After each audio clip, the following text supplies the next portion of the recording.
जिसे एकादशी रहनी हो और एकादशी का फल प्राप्त करना हो, उसको ये नियम पालन करना चाहिए। अथते नियमान वच्मि व्रते ह्रस्मिन् दिनत्रये, उसको 3 दिन, एक तो दशमी और एक द्वादशी और फिर बीच में एकादशी, उसको 3 दिन संयम में रहना होता है, तब बीच की एकादशी का उसे फल प्राप्त होता है। जिसे एकादशी व्रत रहना हो, उसका नियम है कि दशमी के दिन कांसे के पात्र का त्याग करे। वैष्णव सिद्धांत है कि कभी जिसमें मांस बना उस रसोई का भोजन न ग्रहण करे। मसूर की दाल, चना की दाल, कोदों और कोई भी शाक, शहद, दूसरों का अन्न, दोबारा भोजन और मैथुन, ये दशमी के दिन त्याग दे।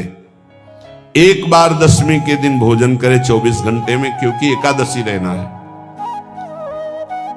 कांसे का पात्र, जिस रसोई में मांस बना उसके भोजन का त्याग, मसूर की दाल, चना, कोदो, शाक, मधु अर्थात शहद और दूसरे के द्वारा दिया हुआ भोजन और दोबारा भोजन और मैथुन क्रिया, इनका दशमी के दिन कभी भी प्रयोग ना करें।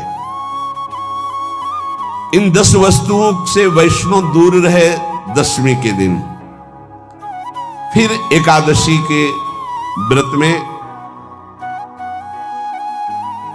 ये पीछे तो हम वर्णन कर ही चुके हैं, कहीं नहीं आया कुटू का कचौड़ी पकौड़ी और सिंघाड़ा का हलवा और ये दुनिया के खीर और सब। एकादशी के दिन किसी भी तरह की गेम आदि क्रीड़ा ना खेले। जैसे अब आज व्रत है तो बैठे हैं अपना मोबाइल में गेम खेल रहे हैं, ऐसा कोई भी क्रीड़ा नहीं। द्वैत क्रीड़ा, किसी भी तरह का गेम, ये सब खेल नहीं। द्वैत क्रीड़ाम च निद्राम च तांबूलम दंत धावनम परापवादम पैशून्यम स्तेयम हिंसाम तथा रतिम कोपम हृतवाक्यम च एकादश्याम विवर्जयेत्। एकादशी के दिन उपासक को चाहिए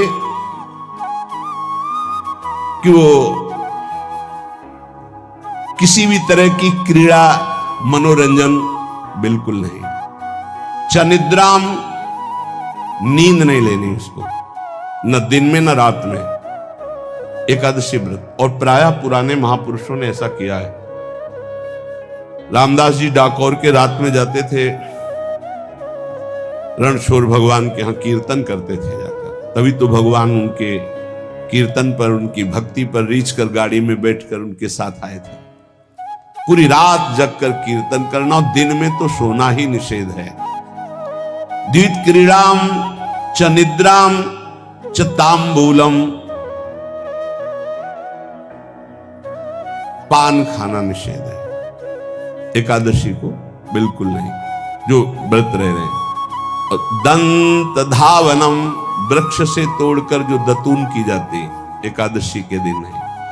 परापवादम, दूसरे की निंदा करना, चर्चा करना नहीं, अर्थात अधिकतर मौन व्रत धारण करे एकादशी के दिन। पैशून्यम, चुगली करना। स्तेयम, कोई चोरी करना। हिंसाम, वाणी से, शरीर से, मन से किसी को दुख पहुंचाना। रतिम, अर्थात भोग करना, मैथुन करना। कोपम, किसी के ऊपर गुस्सा करना। अनत वाक्यम, झूठ बोलना। एकादश्याम विवर्जयेत्, एकादशी के दिन ये नहीं करना चाहिए। एकादशी को एक बार कुछ फलाहार शुद्ध, अगर आपके पास कोई व्यवस्था नहीं तो थोड़ा दूध है, जल है, ऐसे आप लेकर, या थोड़ा सा फल ले लिया, थोड़ा सा फल लेकर के प्राण पोषण, एक दिन में मर नहीं जाओगे।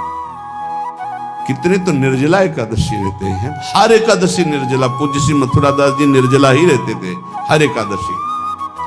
चलो भैया, आपकी सामर्थ्य नहीं तो जल 2-4 बार ले लो, एक बार थोड़ा सा दूध और फल ले लो, चल जाएगा काम, प्राणों का पोषण हो जाएगा।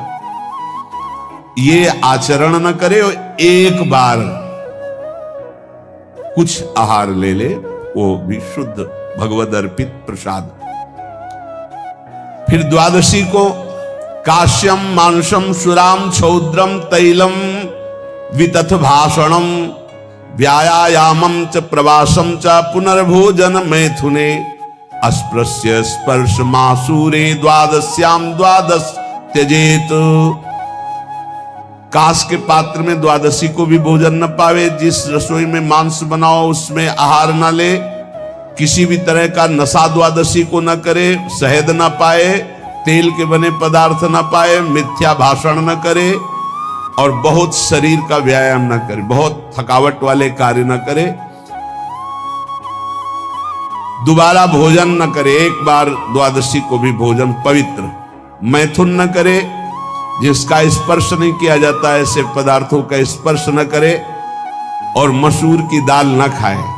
द्वादशी को जो इन नियमों का पालन करता है, दशमी द्वादशी ऐसे और एकादशी ऐसे, तब उसे एकादशी व्रत का फल प्राप्त होता है। जो इस पद्धति से एकादशी, ये जो मनमानी है सब नहीं, हर पदार्थ मिल जाएगा आपको फलाहार में, हर पदार्थ हमको बताया गया कि आपको जो चाहो सब पदार्थ फलाहार का। अरे भाई, हरितोष व्रत है तो हरि प्रसन्नता के लिए एक दिन भूखे रहने बहुत आनंद आता है। पहले भगवत कृपा से ऐसी गंगा जल पी करके कुछ दिन, फिर कभी कभी निर्जला एकादशी का भी आनंद। बड़े संन्यास मार्ग में थे तो बड़े संयम से सब शास्त्रीय पद्धतियों का निर्वाह होता था। उपासक को चाहिए कि इन नियमों से व्रत का अनुष्ठान करे, मनमानी आचरण न करे। सबसे प्रार्थना जो एकादशी रहते हो, हरितोष व्रत इसे कहते हैं, भगवान की प्रसन्नता के लिए रहा जाता है, रहना चाहिए। जो अपने आचार्य परंपरा में हैं, जैसे जिनका सिद्धांत है, पर रहने का सिद्धांत ये श्री सनत कुमार जी वर्णन, श्री सनक जी महाराज, ये सनत कुमार जी वर्णन की। सनक जी महाराज कह रहे हैं, यदि भगवान का आश्रय नहीं, सत्संग नहीं है, तो इन चार में से एक हो तो नाश कर देता, फिर चारों हो तो सर्वनाश हो जाता है। यौवनम धन संपत्ति प्रभुत्व विवेकता एकैपमप्यनर्थाय किमु यत्र चतुष्टयम। यदि सत्संग नहीं है, यदि भगवद आश्रय नहीं है, खूब धन हो, जवान अवस्था हो, बढ़िया पद मिला हो, प्रभुत्व चलता हो और अज्ञान हो, फिर क्या कह रहा है? बोले ये चारों जहां मौजूद होते हैं वहां सर्वनाश का खेल शुरू हो जाता है। अगर इनमें से एक हो तो सर्वनाश करने में पर्याप्त है, और अगर चारों हो तो फिर क्या कहना है? यौवनम जवान हो, धन संपत्ति, खूब रुपया पैसा हो, प्रभुत्व, कोई पद हो, कोई अधिकार हो बड़ा, फिर अविवेकता और अज्ञानी हो, तो बोले एक नाश कर देगा, फिर चारों तो नाश ही कर देंगे। अगर सत्संगी है तो ये चारों महान कार्य कर देंगे। क्या यौवनम, जवान है, खूब दूसरों की सेवा, मेहनत पूर्वक धन संपत्ति कमाकर माता पिता की सेवा, परिवार की सेवा। ये माता पिता, हमारा वेद कहता है मातृ देवो भव, तैत्तिरीयोपनिषद, मातृ देवो भव, पितृ देवो भव, आचार्य देवो भव, अतिथि देवो भव, यान्य नवद्यानि कर्माणि तानि सेवितव्यानि नो इतराणि, यान्यस्माकः सुचरितानि तानि तोयोपास्यानि नो इतराणि, ये के चास्माच्छेयाः सो ब्राह्मणाः तेषां त्वया स्नेनो प्रश्वसितव्यम श्रद्धया देयम अश्रद्धया देयम श्रिया देयम ह्रिया देयम भिया देयम संविदा देयम। वेद कहता है मातृदेवो भव, माता साक्षात हमारी भगवान है। देव हरि को कहते हैं, केशव देव जैसे कहा, हरि को कहते हैं, गोविंद देव। मातृदेव, माता भगवान है। हे धिक्कार है उन पुत्रों को जो अपने माता के द्वारा पोषित किए हुए शरीर से हाथ उठाते हैं अपने माता पिता के ऊपर। नरक में तुम्हारी जो दुर्दशा होगी भोगोगे। एक हमको दिखाया गया दृश्य कि अपनी माता की कोख में लात मारता है, थप्पड़ मारता है, पिता बैठा है उसको लात मारता है, थप्पड़ मारता है, बाल घसीट कर गेट तक माता को ले जाता है। अब इनकी जो दुर्दशा होगी ये बोल नहीं पाएंगे, बता नहीं पाएंगे। ऐसी जगह मारा जाता है कि बस तलकते रहो, कुछ कह नहीं सकते। घोर नरकों की प्राप्ति होती। वेद कहता, तैत्तिरीयोपनिषद, मातृदेवो भव।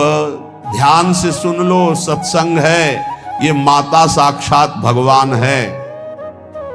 अगर तुमने मारा, वाह भर करके इसके आंसू गिरे, जितने आंसुओं की बूंद से भूमि के कण भींजेंगे उतने कल्प तक नरक भोगोगे। ध्यान रखना, तुम्हारा कभी यश, कभी कीर्ति, कभी श्री, कभी हिरी, ये कभी तुम्हारे उदय नहीं हो सकती। तुम्हारा सर्वनाश हो जाएगा अगर मां पे हाथ उठाया।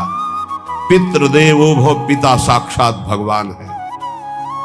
देखो भगवान अवतरित हुए तो प्रात काल उठी कै रघुनाथा, मातु पिता गुरु नावहि माथा। आचार्य देवो भव, माता साक्षात भगवान है, पिता साक्षात भगवान है, आचार्य गुरुदेव साक्षात भगवान है।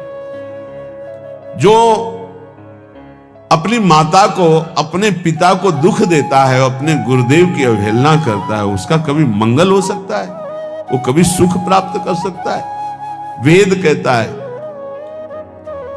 जो निर्दोष कर्म करते हुए धन कमाकर, कैसा कर्म? निर्दोष कर्म करते हुए धन कमाता है और उस धन से अपने बूढ़े माता पिता और गुरुजनों की सेवा करता है, जीवन धन्य है। धिक्कार है उस पुत्र को, धिक्कार उस जवानी को, धिक्कार है उस धन को, धिक्कार उस बुद्धि को जिसको ये सब प्राप्त होने पर भी अपने बूढ़े माता पिता को दर दर के भटकने के लिए विवश कर देते हैं, जो अपने बूढ़े माता पिता को कष्ट देते हैं। जहां वेद कह रहा है मातृ देवो भव, पितृ देवो भव, आचार्य देवो भव, अतिथि देवो भव, चार बातें कही। अतिथि देवो भव, अगर बिना परिचय के कोई आ गया, कह रहा भूखा हूं, भोजन पवा दो, भगवान पधारे हैं, हम कह रहे मत अंदर आने दो, गेट के बाहर पवा दो, तुम्हारा संशय, पर उसे भूखा मत जाने दो। अतिथि देवो भव, जो निर्दोष कर्म करके अर्थ कमाकर अपने माता पिता गुरुजनों की सेवा करता है, उसी का जीवन धर्म है। पशुवत आचरण, मनुष्य शरीर प्राप्त करके राक्षस आचरण, राक्षसों की यही पहचान होती है।